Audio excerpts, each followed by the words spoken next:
Siguro karamihan sa atin hindi handa sa mga sunod-sunod at hindi inaasahang mga pagbabago sa buhay. Magtataas ang bilihin, magkakaroon ng malubhang sakit ang kasama mo sa bahay, o di kaya'y paggunaw ng mundo. Natanong na ba natin ang Diyos kung sakaling mangyari ang lahat ng ganitong kaguluhan? Handa ba natin itong harapin?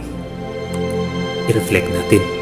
Sinabi ni Jesus na sa kabila ng pagbagsak o kaguluhan, mayroong kaligtasan. Kaya naman, kung mayroong pagsubok, tiyak na mayroong sasaklolo.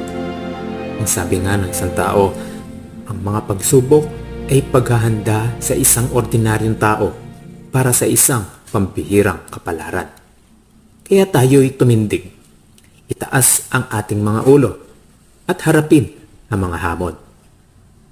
God bless po.